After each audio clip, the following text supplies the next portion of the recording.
রাসূলুল্লাহ বললেন, সাহাবীরা একত্রিত হতে বলেন। সাহাবীরা একত্রিত হলেন, হারাম প্রাঙ্গণে রাসূলুল্লাহ দাঁড়ালেন। নবী যখন রাগ হতেন, চেহারা লাল বর্ণ ধারণ করত। সাহাবীরা নবীজির চেহারার দিকে তাকিয়ে ভীত সন্ত্রস্ত হয়ে জড়সড় হয়ে বসে আছেন।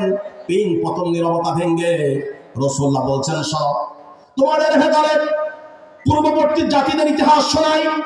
পূর্ববর্তী জাতি ধ্বংস হয়ে গেছে যখন তাদের ভেতরে কোন সম্ভ্রান্ত পরিবারের লোক, বড় লোক, ধনী লোক, প্রতাপশালী রাজনীতিবিদের সন্তানের অপরাধ করত, তাদের অপরাধের মাত্রা, শাস্তির মাত্রা হালকা করে দেওয়া হতো। আর যদি ছোটখাটো লোক অপরাধ করত, নিম্ন গোত্রের কেউ অপরাধ করত, তার শাস্তি কঠোর থেকে কঠোর ভাবে দেওয়া হতো। শাস্তি প্রদানের ভেতরে এই বৈষম্য, ডিসক্রিমিনেশনের কারণে আগের জাতিগুলি ধ্বংস হয়েছে। এবার বলুন, এদেশে যে লোকটা 1 কোটি না 10 কোটি টাকা চুরি করে, তাকে লোকেরা চোর বলে না, তারা বলে দুর্নীতি করছে। কি বলে? দুর্নীতি। আর মাত্র 20,000 টাকা গরু চুরি করছে, গরু চোরের জুতা পিটা করে, পুলিশে দেয়, গণধোলাই দেয়। আর যদি 100 কোটি টাকা চুরি করে, 1000 কোটি টাকা আত্মসাৎ করে, অর্থমন্ত্রী তার সাথে সাক্ষাৎ করে কাজ চান, কেমন আছে, লোন লাগলে আরো 1000 কোটি নেন। এর নাম বাংলাদেশ। যদি এমন হতো, দুনিয়া দরিদ্রের ভেতরে বৈষম্য করা হবে না, আইনের গতিতে আইন চলবে, হাত কাটার আইন বাস্তবায়ন হবে, তাহলে জরিমানা বন্ধ, জেল বন্ধ, শাস্তি হলো হাত কাটা। শাস্তি কি? হাত কাটা। জরিমানা হলে অপরাধ বাড়ে, সমাজে অপরাধ বাড়ে। টাইম এন্ড ক্রিমিনোলজি, আমি এই বিষয়ে একদম উৎসাহী ছাত্র। এ পর্যায়ে আপনাদের সামনে গুরুত্বপূর্ণ আলোচনা নিয়ে আসছেন হাফেজ মাওলানা মিয়া জাহিদ হাসান। হাফেজ মাওলানা মিয়া জাহিদ হাসান, খতিব মুসলিম মিশন ফরিদপুর। খতিব মুসলিম মিশন ফরিদপুর।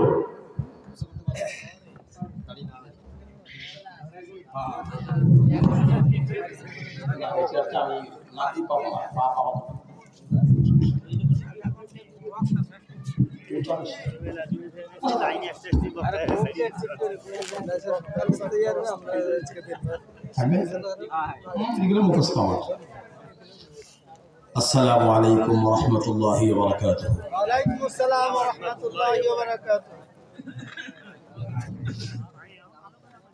আলহামদুলিল্লাহি ওয়া কাফা ওয়া সালামুন আলা ইবাদিহিল্লাযীনা ইসতাফা, আম্মা বা'দ। أعوذ بالله من الشيطان الرجيم. بسم الله الرحمن الرحيم. قل إنما حرم ربي الفواحش ما ظهر منها وما بطن والإثم والبغي بغير الحق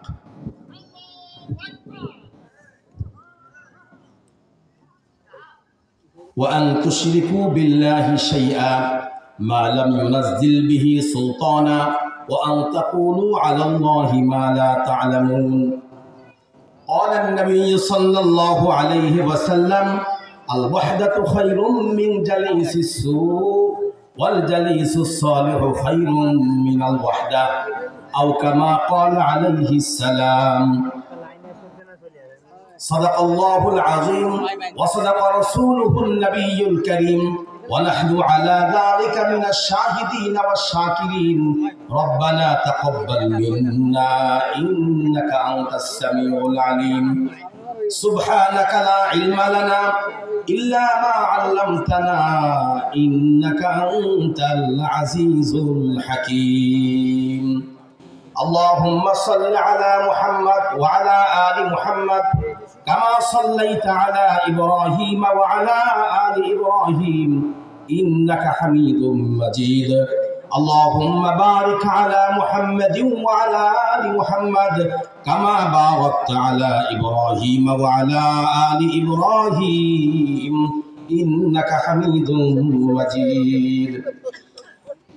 বাহিরপাড়া মুন্সিবাড়ি জামে মসজিদ কমিটির উদ্যোগে আয়োজিত আজকের এই ওয়াজ মাহফিলের সভাপতি হাফেজ মাওলানা মুফতি খন্দকার কামালউদ্দিন শাকির আতাউল্লাহ আমরা। সাধারণত মাহফিলের সভাপতিরা হন সমাজপতি। আজকের মাহফিলের সভাপতি একাধারে আলেম, জবরদস্ত আলেম, হাজি, ধনী, সমাজপতি, সচেতন।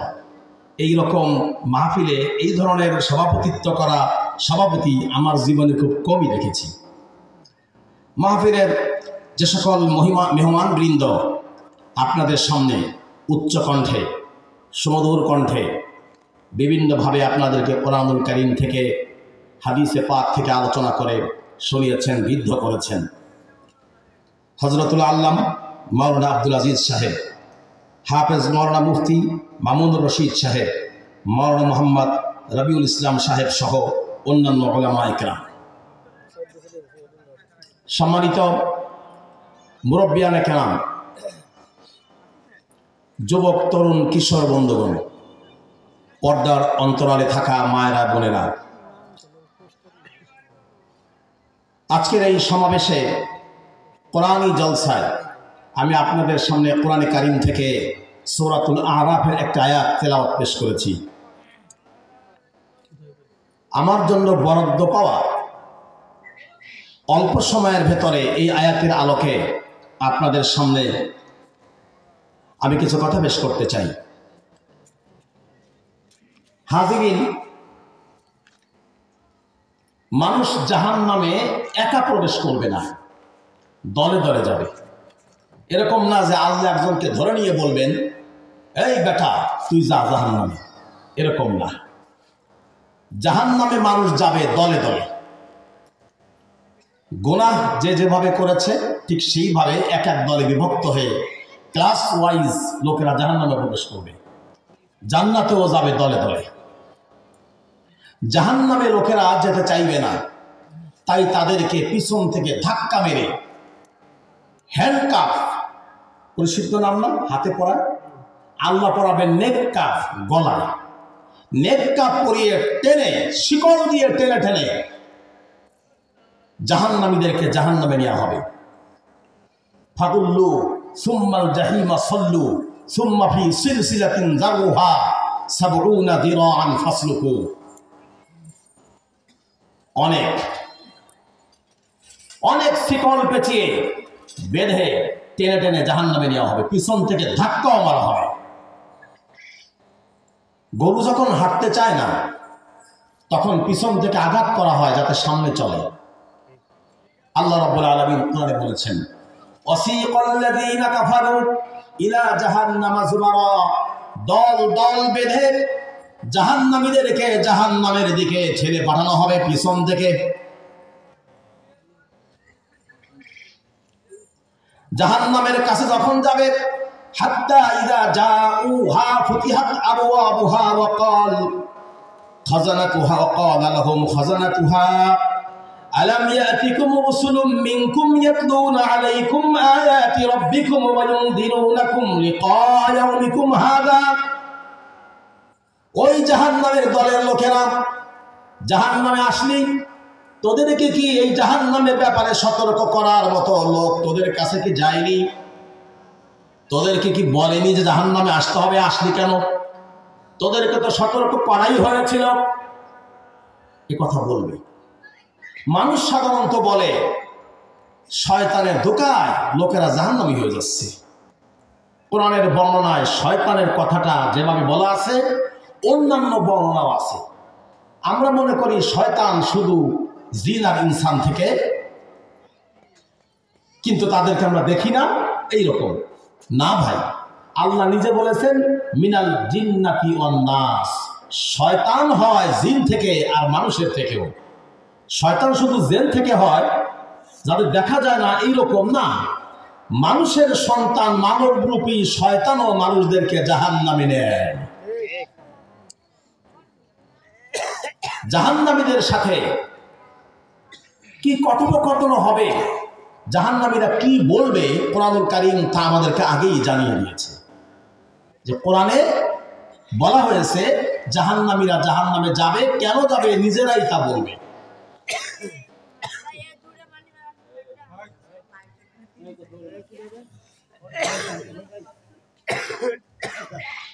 জাহান্নামীদেরকে জাহান্নামের ভেতরে ধাক্কা মেরে যখন পাঠিয়ে দেওয়া হবে, হ্যান্ডকাপ দিয়ে শিকলবদ্ধ করে যখন জাহান্নামে ঢুকানো হবে, তখন এপিট ওপিট করে ঘুরিয়ে ফিরিয়ে পোড়ানো হবে।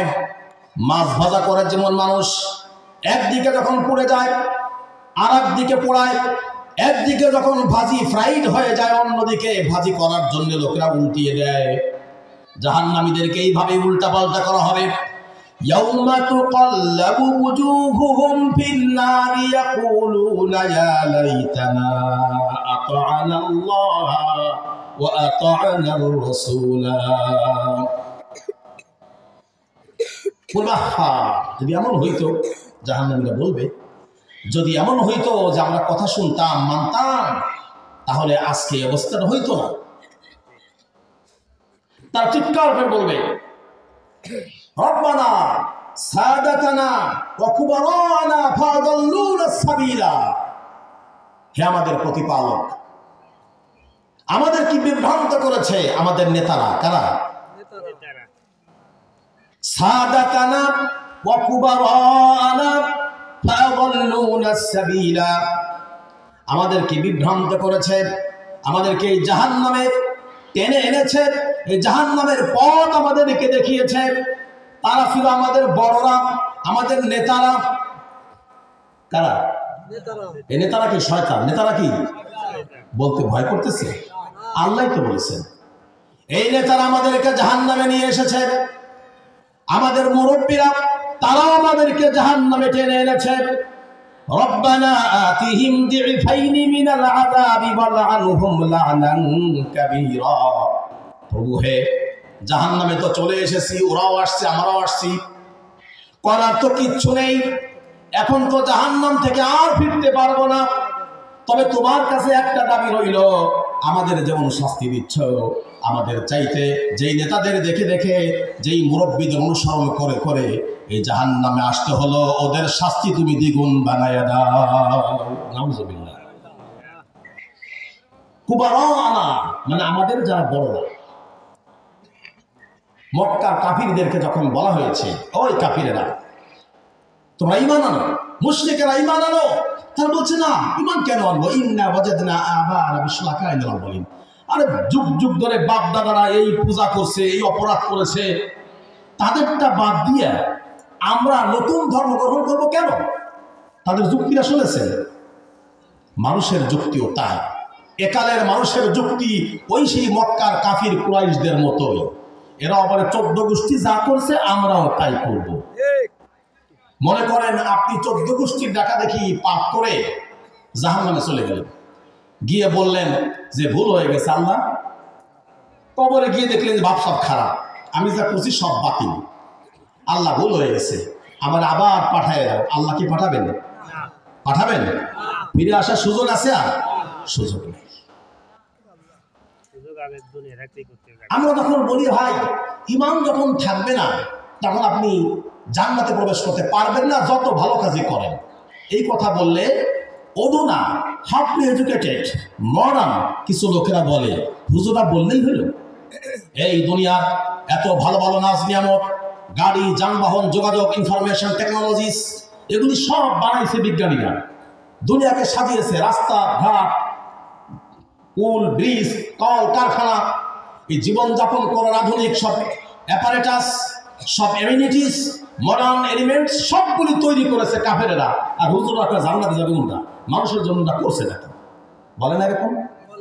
হ্যাঁ, এমনও বলতে পারে হুজুর যেই মাইক দিয়ে ওয়াজ করতেছেন, জনগণের হিদায়াতের কথা বলতেছেন, মাইকটাকে বানাইছে এক কাফের, নাম কি জানেন? Thomas Alva Edison. যেই লাইটে দেখে দেখে কোরআন শরীফ তরজমা করেন, ওই লাইটটা বানাইছে মিস্টার এডিসন। আর আপনি বলতেছেন এডিসন বেচতে যাবে না, বেচতে যাবেন। আপনি করছেনটা কি? লাইট বানাইছে এডিসন, আর সেই লাইটে দাঁড়াইয়া ওয়াজ করে সেই মাইক দিয়ে বলতেছেন ওরা সব জাহান্নামে, আপনারা জান্নাতে যাবেন। এই কথা বলে না ভাই? বলে। হ্যাঁ, আমার ভাইয়েরা ধরে নেন,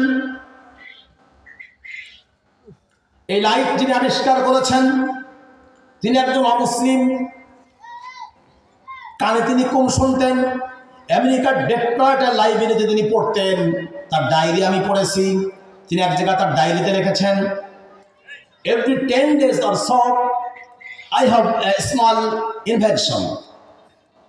And every 6 months or so, I have a great invention, though I am not a scientist. তিনি বলতেন যে আমার জীবনের প্রতি 10 দিনে আমি একটা ছোট্ট আবিষ্কার করেছি, প্রতি 6 মাসে অথবা 6 মাসের কাছাকাছি সময়ে আমি একটি বড় আবিষ্কার করেছি।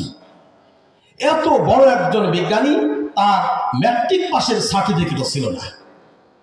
জানেন আপনারা, টমাস আলভা এডিসন তার সে ম্যাট্রিকুলেশন পাস করেনি, স্বশিক্ষিত ছিল, আমেরিকার ডেট্রয়েটের লাইব্রেরিতে পড়াশোনা করতো। প্রথম জামানায় ছিল একজন মজদুর শ্রমিক, কানে শুনতো কম। এই লোক এত কিছু আবিষ্কার করেছে। এখন আপনারা বললেন এই লোকের আবিষ্কারের পিছে দাঁড়াইয়া হুজুরা জান্নাতে যাবে আর এই লোক যাবে দোজখে, তা কি হয়? ভাইরা একটা উদাহরণ দিই। ধরেন এই টমাস সাহেব বেঁচে আছেন, তার কাছে আমরা কয়েকজন গিয়ে বললাম, স্যার জান্নাতে যাবেন, চলেন জান্নাতে। টমাস আলভা এডিসন বলল, জান্নাত মানে? জান্নাত আবার কি? আমি বললাম, পরকালীন বিশ্বাস, ভালো কাজ করে লোকেরা জান্নাতে যাবে, ঈমান নিয়ে জান্নাতে যাবে, আর ঈমান না থাকলে লোকেরা যাবে জাহান্নামে। এখন আপনি যদি ঈমান আনেন, ইসলাম গ্রহণ করেন, জান্নাতে যাবেন। বলুন তো টমাস সাহেব কি বলবেন? জান্নাতে যেতে রাজি হবে? বলবে না, না আমি তুমি বিশ্বাসই করে যাবই না, আমি বিশ্বাসও করি না, তোমার জান্নাতে আমি যাবো না। যশোরের MM কলেজ আছে না, ফরিদপুর আজমগড় কলেজ আছে না, এই কলেজগুলি হিন্দুরা বানাইছে। এখন এই কলেজে ইসলামিক স্টাডিজ আছে,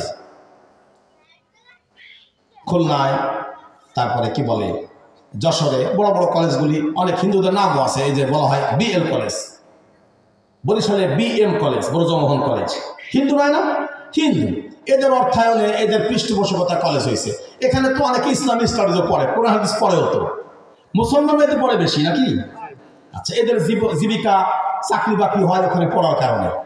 এখন মনে করেন আমি ভাবলাম যাহারে ওই লোকটা জাহান্নামে দেই কেমনে, আমি যাই বললাম, স্যার ব্রজমোহন বাবু আসেন, আপনারা জান্নাতে নেই, মনে করেন বেঁচে আছে, আপনি এত মহৎ কাজ করছেন, আপনার কলেজে পড়ে হাজার হাজার মানুষ চাকরি পায়, এত মানুষ কোরআন হাদিস তো পড়তেছে, আপনি এটা বিল্ডিং করে দিয়েছেন, কলেজ প্রতিষ্ঠা করে দিয়েছেন, তা আসেন আপনারা আমরা জান্নাতে নিয়ে যাই।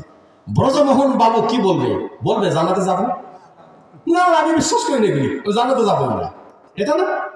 আমার ভাইয়েরা, এই পৃথিবীকে সুন্দর করার জন্য, সমৃদ্ধশালী করার জন্য যারা শ্রম দিয়েছেন, মেধা দিয়েছেন, যারা ব্রিজ তৈরি করেছেন, কালভার্ট তৈরি করেছেন, যারা লাইট, ফ্যান, গ্রামোফোন, মাইক্রোফোন বাকি তৈরি করেছেন, পিচ দ্বারাই সুন্দর রাস্তা করেছেন, হজ যাওয়ার জন্য সমুদ্র জাহাজ সৃষ্টি করেছেন, হাওয়াই জাহাজ যারা তৈরি করেছেন, এই সব লোকগুলি ভালো কাজ করেছেন সত্য, আবিষ্কার করেছেন সত্য, কিন্তু তাদের জান্নাতের রেজিস্ট্রেশন হয়নি। কি হয়নি?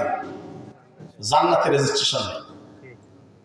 স্কুলে করোনার সময় কলেজে যারা ভর্তি হয়েছিল, SSC-তে, 5-এ, কি বলে 8-এ যারা ভর্তি ছিল, HSC-তে যারা ভর্তি ছিল, তারা কেউ পরীক্ষা দেয় নাই, কিছুই দেয় নাই। দিছে নাকি পরীক্ষা? খালি রেজিস্ট্রেশন করছিল, নাম ঢুকাইছিল, অমনি তাদের পাস হয়েছে না? স্কুল কলেজে তাদের এই সুযোগটা পাইছে কারা? যারা পড়াশোনা করুক আর না করুক, কিন্তু নামটা ছিল স্কুলের খাতায়, তাদেরকে পাস দিয়ে দিছে না সরকার? পাস দিয়ে দিছে। আপনার যদি নামটা থাকে ইমানদারের খাতায়, শুধু নাম আছে, কোনো কাম আপনার নেই, শুধু রেজিস্ট্রেশন আছে, কোনোদিন ক্লাস করেন নাই, ফাঁকি দিয়েছেন, আল্লাহ রাব্বুল আলামিন চাইলে ভালো পাস আর মন্দ পাস হোক, যাই হোক, বিবেচনায় পাস হলেও আল্লাহ একদিন আপনারে জান্নাত দিয়ে দেবে। মান ক্বালা লা ইলাহা ইল্লাল্লাহ ফাদাখালাল জান্নাহ, জান্নাতে যাবেই যদি ঈমান সে নিয়ে যেতে পারে। এখন ঈমান নাই টমাস সাহেবের, আমার কিছুই করার নাই। ঈমান নাই ব্রজমোহনের, আমার কিছুই করার নাই। সারা পৃথিবীর শ্রেষ্ঠ দাতা হলেও ঈমান যদি না থাকে, ঈমানের রেজিস্ট্রেশন খাতায়, ঈমানের রেজিস্ট্রেশন যদি খাতায় না থাকে, তাহলে ও লোকটা জান্নাতে প্রবেশ করতে পারবে না। সুতরাং যাদের ঈমান আছে তাদের মর্যাদা 1 কোটি বেঈমান, দানশীল, ধনী, ভালো মানুষের চাইতে অনেক অনেক অনেক অনেক গুণে বেশি। বলুন সুবহানাল্লাহ। আল্লাহ রাব্বুল আলামিনের বড় অনুগ্রহ আমরা ইমানদারেরা ইমানি সমাজে বসে আল্লাহর কোরআন থেকে শুনতে পাচ্ছি, আল্লাহ প্রশংসা করছি, আলহামদুলিল্লাহ। হাজিরিন, আল্লাহর কাছে অন্তত এতটুকু তো আছে যে আমাদের আল্লাহর খাতায়, ইমানের খাতায় রেজিস্ট্রেশন আছে। সুতরাং আমরা জান্নাতের আশা করতে পারি। মানুষ জান্নাতে যাবে মূলত দুই ধরনের পাপ করে। কয় ধরনের পাপ? আমি যে আয়াতটা তেলাওয়াত করেছি, এই আয়াতের ভিতরে দুই ধরনের পাপের কথা হাইলাইট করেছেন আল্লাহ তাআলা। আমরা মনে করি ইসলাম কত কঠিন, আহারে আল্লাহর ওলি হওয়া, ইমানদার হওয়া ভারী কঠিন। আমার ভাইরা, এই পৃথিবীতে যদি কোনো ব্যক্তি পিয়ন হতে চায়, পিয়ন, তাকে বাংলাদেশে পিয়ন হতে চাইলে কমপক্ষে তাকে 8 পাস করা লাগে। কি লাগে? এবং বয়স হওয়া লাগে 30-এর কম, 18-এর বেশি, 30-এর কম। যদি একজন লোক কৃষি কাজ করতে চায় তাহলে তার 2টে পা 2টে হাত থাকা লাগে। লাগে না? লাগে তো। কোনো ব্যক্তি যদি রিক্সা চালাতে চায় তাহলে 2টে হাত, চোখ, পা থাকা লাগে। লাগে না? লাগে। আরে যত ছোট থেকে ছোট কাজ বলেন, মেথর যদি কেউ হতে চায়, মেথর, তাহলে তারও শারীরিক যোগ্যতা লাগে। লাগে না? লাগে তো। ও ভাইয়েরা, পিয়ন হওয়ার জন্য একটা যোগ্যতা লাগে, সার্টিফিকেট লাগে। বিচারক হওয়ার জন্য তার LLB পাস, আইন সম্পর্কে অভিজ্ঞতা লাগে। আইনজীবী হওয়ার জন্য ল পাস করতে হয়। প্রফেসর হওয়ার জন্য তাকে পরীক্ষা উত্তীর্ণ হতে হয়, MA পাস করতে হয়। মৌলানা সাহেব হওয়ার জন্য তার মাদ্রাসায় পড়া লাগে। পড়া লাগে না? আপনি আমাকে বলুন তো, জান্নাতি আল্লাহর ওলি হওয়ার জন্য কি ম্যাট্রিক পাস করা লাগে নাকি? লাগে। সাইজ কি খুব বড় হওয়া লাগে নাকি? না, বলবেন বড় হওয়া লাগে। এক লোক মনে করলো আমি সেনাবাহিনীতে চাকরি করব, সাইজ মাত্র 3 ফিট। বলেন তো কিয়ামত পর্যন্ত সেনাবাহিনীর সৈনিক হতে পারবে? পারবে নাকি? এক লোক মনে করলো আমি গাড়ি চালাবো, কিন্তু চোখে দেখে না।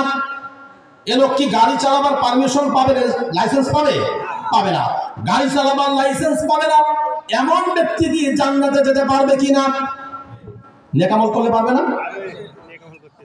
চোখে দেখে না, অন্ধ, এমন ব্যক্তি যদি নেকামল করে, ইমানদার ব্যক্তি জান্নাত পাবে কিনা? পাবে। যদি কোনো ব্যক্তি কৃষিকাজ করার যোগ্যতা নেই, রান্নাবাড়ি করার যোগ্যতা নেই, মুয়াজ্জিনের যোগ্যতা নেই, নিজের নাম সিগনেচার করার মতো যোগ্যতাও যার নাই, ম্যাট্রিক পাস করতে মাত্র 10 ক্লাস বাকি, বুঝেছেন? SSC পাস করতে মাত্র 10 ক্লাস বাকি, স্কুলেই যায়নি, এমন লোকটা যদি ইমানদার হয় আর নেক আমল করে, লোকটা জান্নাতে যাবে কিনা? যাবে তো। হ্যাঁ, যাবে। তাহলে জান্নাতি হওয়ার জন্য কোনো যোগ্যতা লাগে না, আল্লাহর ওলি হওয়ার জন্য কোনো যোগ্যতা লাগে না। নারী হলে আল্লাহর ওলি হওয়া যায়, মাদ্রাসায় জিন্দেগিতে একদিন না গেলে আল্লাহর ওলি হওয়া যায়, স্কুল কলেজ বিশ্ববিদ্যালয় একদিনের জন্য না গেলে আল্লাহর ওলি হওয়া যায়। পুলিশ হওয়ার যোগ্যতা নাই, কিন্তু আল্লাহর ওলি হওয়ার যোগ্যতা প্রত্যেকটি মানুষের আছে। আছে না? পাইলট হওয়ার যোগ্যতা কারো নাই, কিন্তু আল্লাহর ওলি হওয়ার যোগ্যতা সবারই আছে। এর মানে হলো পিয়ন হওয়ার চাইতে আল্লাহর ওলি হওয়া সহজ, রিক্সা চালক হওয়ার চাইতে আল্লাহর ওলি হওয়া সহজ। সহজ না কঠিন? সহজ। আমরা মনে করি ইসলাম হলো কঠিন, এটা পালন করা ভারী কঠিন জিনিস। ইসলামে সব হারাম হারাম বিশ্বাস করেন, সবকিছুর মৌলিক নীতিমালা হলো হালাল, হারাম হলো অল্প কিছু। হারাম হওয়ার জন্য দলিল লাগে, হালাল হইতে কি লাগে না? দলিল লাগে না। قل إنما ربي الفواحش ما ظهر منها وما بطن والإثم والبغي بغير الحق। হে নবী, আপনি বলুন, রব্বুল আলামিন কেবলমাত্র গোপনা আপনার প্রতিপালক শুধু গোপনার প্রকাশ্যের অশ্লীলতাগুলি হারাম করেছেন। ফাহিশা কাজ গোপন এবং প্রকাশ্য, এটা হারাম করেছেন। গোপন মানে ব্যভিচার, এটা প্রকাশ্য লোকেরা করে না। ঘুষ লোকেরা প্রকাশ্যে খায় না। প্রকাশ্যে যেমন করে, বেপরদিগি প্রকাশ্যে করে না, গোপনে করে। বেপরদা গোপনে হয় না, প্রকাশ্যে হয়।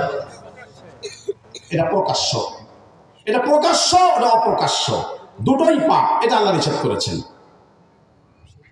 ওয়াল ইসমা ওয়াল বাগিয়া, এটাকে আল্লাহ নিষেধ করেছেন, পাপ করতে নিষেধ করেছেন। অল বাগিয়া, এটা এক ধরনের পাপ, বাড়াবাড়ির পাপ, এটা নিষেধ করেছেন।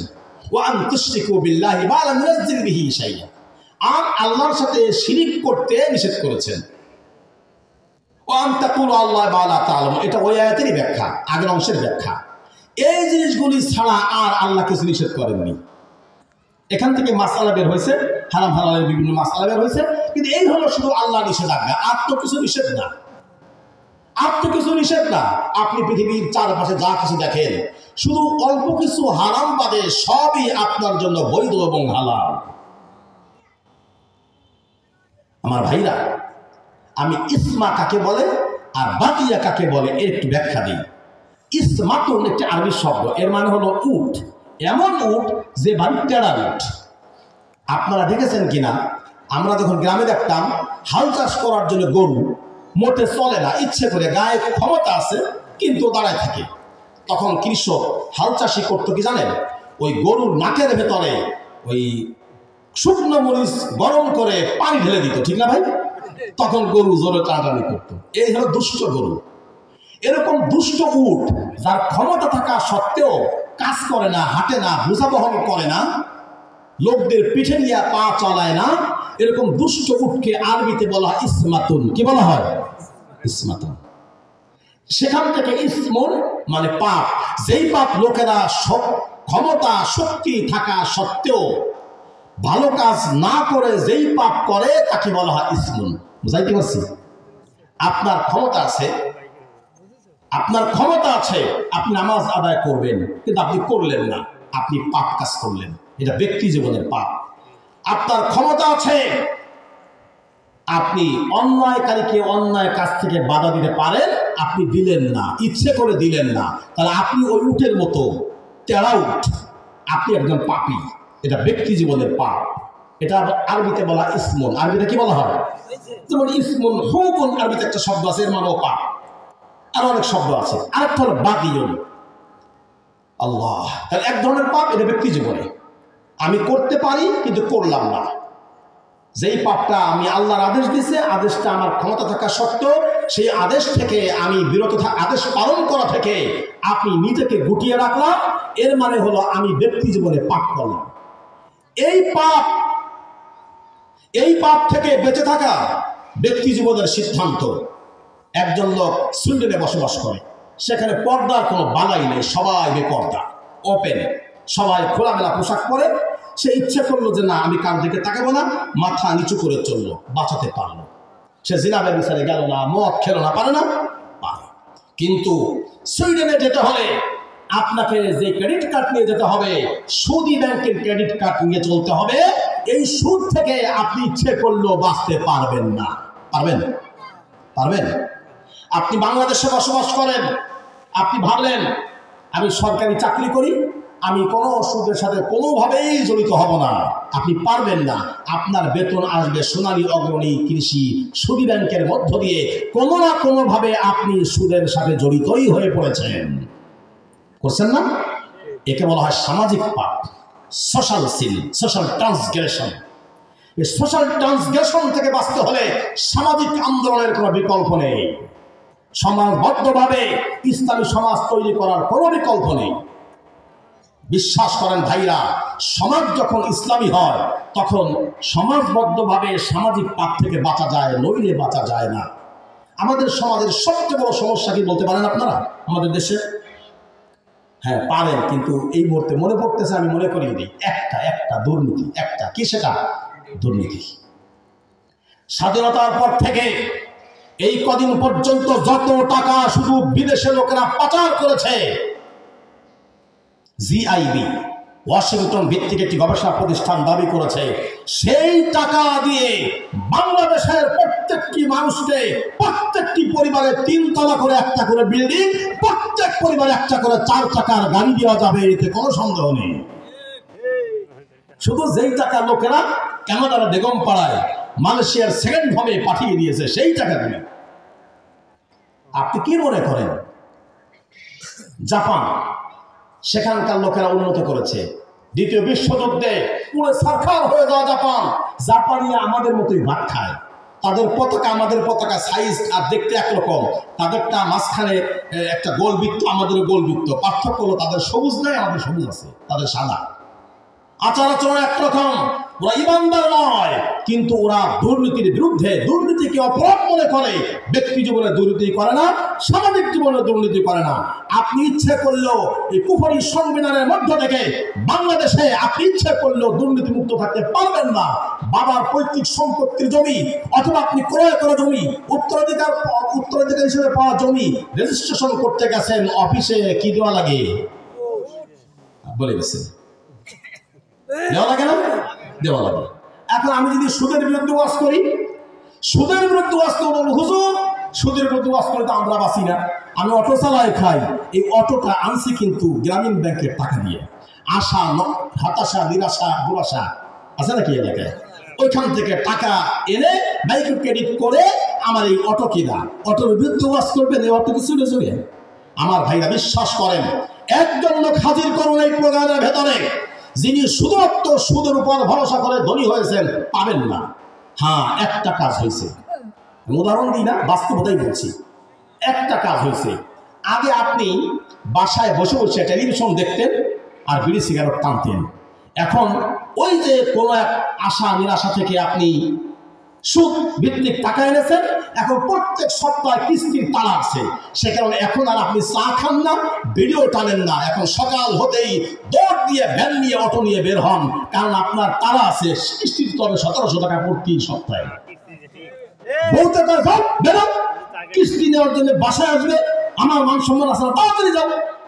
আপনি আর ঘরে থাকেন না, আগে ছিলেন বেকার, এখন হয়েছেন সকাল। বিশ্বাস করুন, 1500 বছর আগে আকায়ে নাম্বার তাজাদারে মদিনা মুহাম্মদ আরবি বলেছেন, আল কাসিবু হাবিবুল্লাহ, কাজ করে যে খায় সে হলো আল্লাহর বন্ধু। আপনি আল্লাহর বন্ধু, আল্লাহর ওলি হওয়ার জন্য যদি আগে থেকেই শ্রম ব্যয় করতেন, আল্লাহর দেওয়ার সময় অপচয় যদি না করতেন, সকাল সকাল ফজরের নামাজ আদায় করে বরকত লাভের আশায় যদি আপনি অটো নিয়ে, রিক্সা নিয়ে অথবা কৃষিকাজে ছুটে বেড়াতেন, সুদ গ্রহণ করার আগে যেমন সুদ বেকার ছিলেন, বেকার না থেকে সুদ নেওয়ার পরে যেমন দৌড়াদৌড়ি করেন, যদি জীবনের শুরু থেকে দৌড়াদৌড়ি করতেন, আল্লাহর কসম করে বলি বাংলাদেশের প্রেক্ষাপটে আপনার সুদের পিছনে দৌড়াতে হতো না, আপনার পেরেশানি বাড়তো না, আপনি সুদমুক্ত স্বাভাবিক সুখী জীবন যাপন করার সুযোগ পেয়ে যেতেন। সুদ আপনাকে দৌড়ের পা রাখছে, পেশান। এখান থেকে 1 লাখ, আর এক জায়গা থেকে আসছে 1.5 লাখ, এই 1 লাখ দিয়ে 1.5 লাখ, ওই 1.5 লাখ দিয়ে 3 লাখ। ঋণ মানুষকে ঋণই করে, ঋণ কখনো মানুষকে গরিব বা ধনী বানায় না। আপনাকে আরো ঋণই বানাবে, ঋণ শুধু বাড়তেই থাকবে। ঋণ দেখে যাওয়া লাগবে কবরে, হাজিরিন। এ কারণে আপনি কাজ করুন, আপনি সময় দেন, অলসতা থেকে দূরে থাকুন। আপনাকে সুদ মুক্ত জীবন যাপন করার গ্যারান্টি আল্লাহর কিতাব রাসূলুল্লাহ দিয়েছেন। সুবহানাল্লাহ। আপনি শ্রম ব্যয় করবেন, আল্লাহর দেওয়া শ্রম ব্যয় করবেন না বসে থাকবেন, অলস সময় কাটাবেন আপনার ওই অটো কেনার জন্য, ছাপটা দেওয়ার জন্য, টিন কেনার জন্য। আপনার ওই হতাশা, আশা, নিরাশা, দুরাশার কাছেই যাওয়া লাগবে। প্রিয় হাজিরিন, এটাই পর্যন্ত। সুদ থেকে বাঁচার পথ যদি আপনি চান, তাহলে ইসলামী সমাজ ব্যবস্থার কোনো বিকল্প নেই। মনে রাখবেন, দুর্নীতি যদি না থাকে বাংলাদেশে, মাত্র 10-15-20 বছর দুর্নীতি না থাকলে বাংলাদেশের অবস্থা থাইল্যান্ড, মালয়েশিয়া অতিক্রম করবে, কোনো সন্দেহ নেই। জাপানকে বড়লোক বানাইছে জাপানের সরকার না, জনগণ। আমরা কথায় কথায় বলি, আরে হুজুর এটা দেশটা খাইলো, খালি লম্বা লম্বা ওয়াজ বলে না ভাইরা, হুজুরা কি খাইছে কন্দি? আচ্ছা, কোন হুজুর কি দেশের চেয়ারম্যান আছে, মেম্বার, সচিব, এমপি, মন্ত্রী? হ্যাঁ, বিদেশ থেকে যখন সাহায্য আসে, প্রকল্পগুলো যখন পাস হয়, তখন প্রজেক্ট ডিরেক্টর পিডি থেকে শুরু করে নিয়ে পিআইও পর্যন্ত, সবশেষে কুদাল চাষা পাটি পর্যন্ত খায়। কুদাল চাষা পাটি ছিলেন পুরাতন খাদ্রে চাষে, চাইছে নতুন বানায়, তারপরে মাঝখানে একটা কূপের মতো গভীর করে 3 ফিট। যখন পিআইও আসে, ইঞ্জিনিয়ার যখন আসে, তখন রশি নিয়া, ওই ফিতা নিয়া 3 ফিট পানির ভিতরে ডুব দিয়া সমানে ফিতা টানে। 20 ফিট ফিতা নিয়ে বলে, স্যার আরো বহু গভীর, নিচে যাইতেই পারি নেই।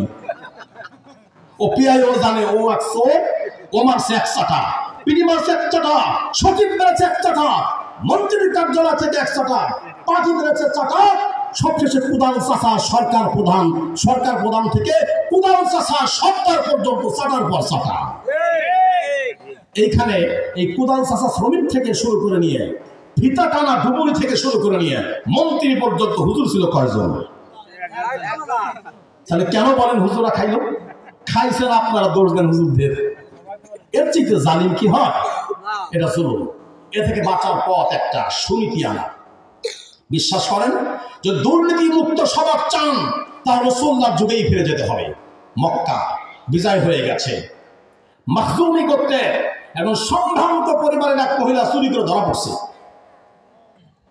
নবী সাল্লাল্লাহু আলাইহি ওয়াসাল্লাম বলেন, আস-সারিকু ওয়াস-সারিকাতু ফাকতউ আইদিয়াহুমা জাযাআন বিমা কাসাবা নাকালাম মিনাল্লাহ।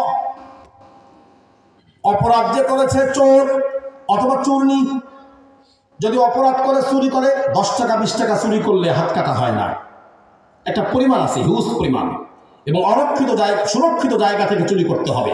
এবং অভাবের কারণে পেটের দায়ে চুরি করলে তার হাত কাটা হয় না, স্বভাবের চোরের হাত কাটা হয়। অভাবের কারণে চুরি করলে তার হাত কাটা হয় না। 4 জন সাক্ষী, প্রমাণ পাওয়া গেল। রাসূলুল্লাহ বলেন, ও তো চুরি করছে ধনী লোক, এ লোক তো অভাবের কারণে চুরি করেনি, এ তো স্বভাবের কারণে চুরি করেছে।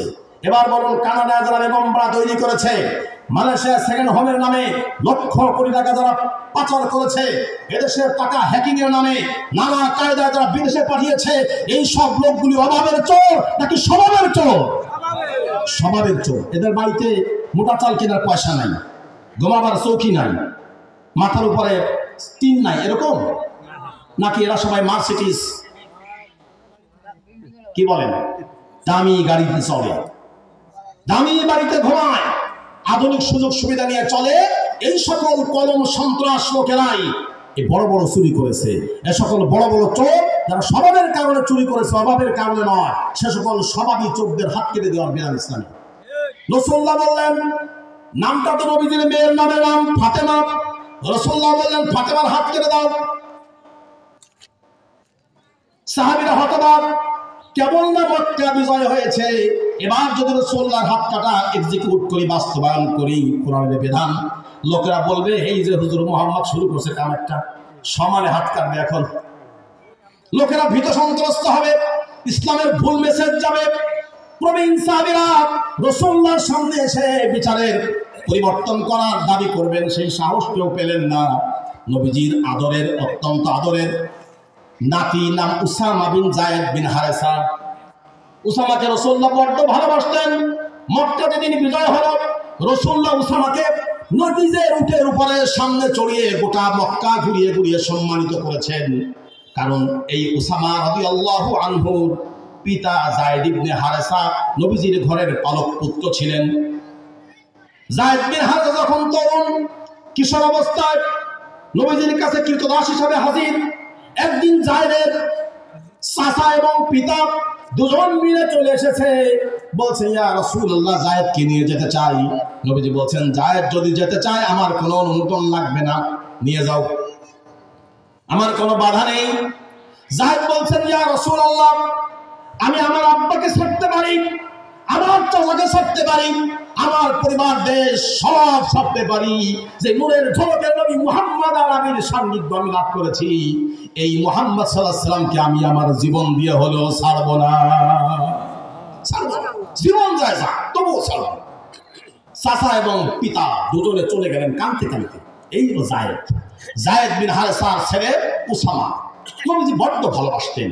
নাকি তো যাদের আছে দেখবেন, এই যে আজকে হযরত বলতেছিলেন নাকি দাড়ি ধরে মুখ এগিয়ে দেওয়া লাগে সুমাটা দেওয়ার জন্য, এইরকম যে নাতিরা আদর পায় ভালো। রাসূলুল্লাহ নাতিদের আদর করতেন। হুসাইন রাদিয়াল্লাহু আনহুকে রাসূলুল্লাহ পিঠে চড়িয়ে উট এই ঘোড়ার মতো সাজতে অভ্যস্ত ছিলেন। একদিন ওমর আব্দুল খাত্তাব বলছে, ও হুসাইন দামি একটা বাহন পেয়েছো। রাসূলুল্লাহ বলছেন, ওমর শুধু দামি বাহনটাই দেখলে, বাহনের উপর যে চড়ে বসেছে তারে তুমি দেখলে না, শুধু আল্লাহর জান্নাতের যুবকদের সর্দার। এই তো হুসাইন, এই তো হাসান, দাদার নাতির সম্পর্ক এরকম হওয়া উচিত। নবী রহমত অর্ডার করেছেন হাত কাটা হবে ফাতেমার।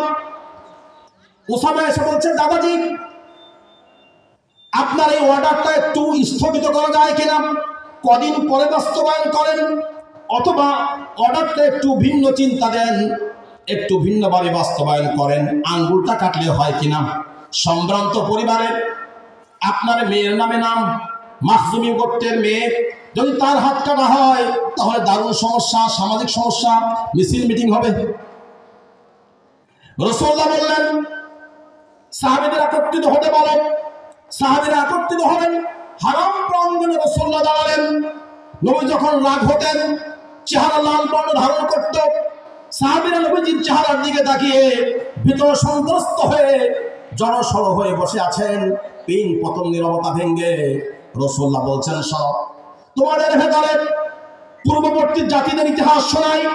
পূর্ববর্তী জাতি ধ্বংস হয়ে গেছে যখন তাদের ভেতরে কোন সম্ভ্রান্ত পরিবারের লোক, বড় লোক, ধনী লোক, প্রতাপশালী রাজনীতিবিদের সন্তানের অপরাধ করত, তাদের অপরাধের মাত্রা, শাস্তির মাত্রা হালকা করে দেওয়া হতো।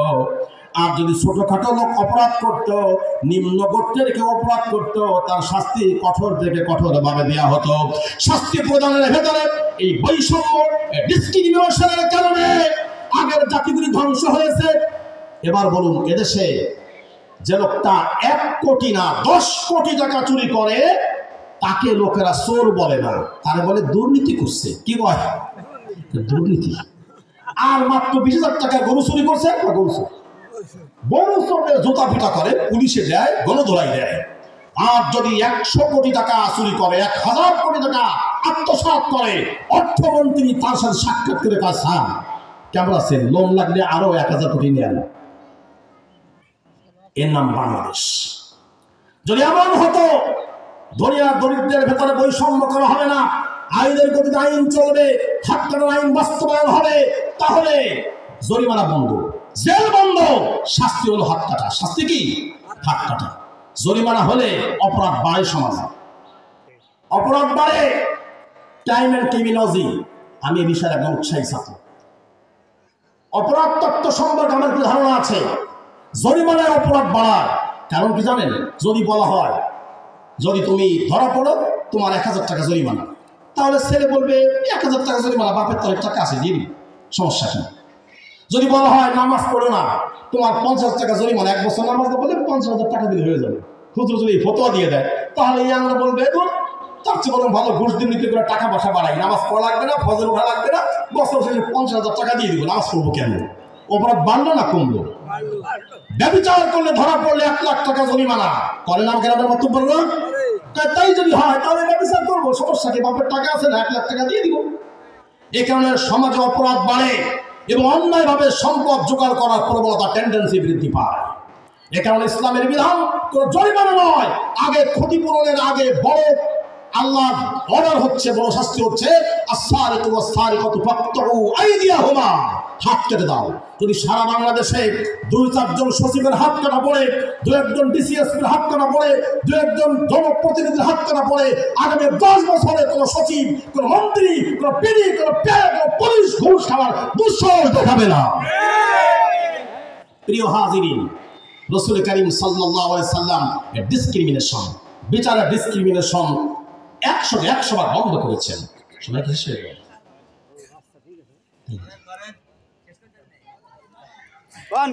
1 মিনিট আছে।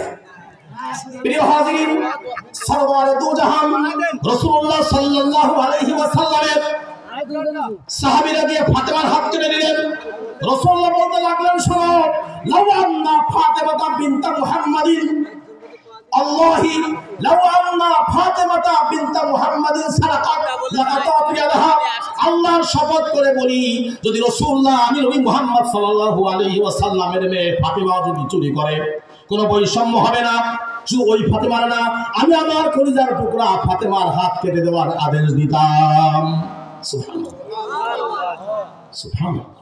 এটা যদি হতো আমাদের সমাজে, এই বলছেন বাগিয়ুন ইসমুন, বাগিয়ুন ইসমুন হলো ব্যক্তি জীবনের পাপ, আর বাগিয়ুন হলো সামাজিক জীবনের পাপ। সামাজিক জীবনের এই পাপ মুক্ত হতে হলে সমাজে এই দুর্নীতির বিরুদ্ধে সোচ্চার হতে হবে। দুর্নীতি বন্ধ আমি করতে পারবো না, দুর্নীতি বন্ধ করবে সমাজের উঁচু উঁচু মাথাওয়ালা লোকরা, যাদেরকে আমি ভোট দিয়ে নির্বাচিত করব। হাজিরিন, আশা করি আপনারা বুঝতে পেরেছেন। আমরা সুদমুক্ত থাকতে পারি, আমরা ঘুষ মুক্ত থাকতে পারি, কিন্তু ঘুষ যে ন্যায় তাকে মুক্ত করতে হলে সামাজিক আন্দোলন, রাষ্ট্রিক আন্দোলন সৃজনের কোনো বিকল্প নেই। আল্লাহ রাব্বুল আলামিন আমার তেলাওয়াতকৃত আয়াত এবং তার উপরে কিছু কথা পেশ করেছি, এগুলোর উপরে আমাকে আপনাকে সকলকে ইখলাসপূর্ণ আমল করে আল্লাহর জান্নাতে একত্রিত হওয়ার তৌফিক দান করুন, বলে আমিন। আমা তৌফিক ইল্লা বিল্লাহ। আসসালামু আলাইকুম ওয়া রাহমাতুল্লাহি ওয়া বারাকাতুহু।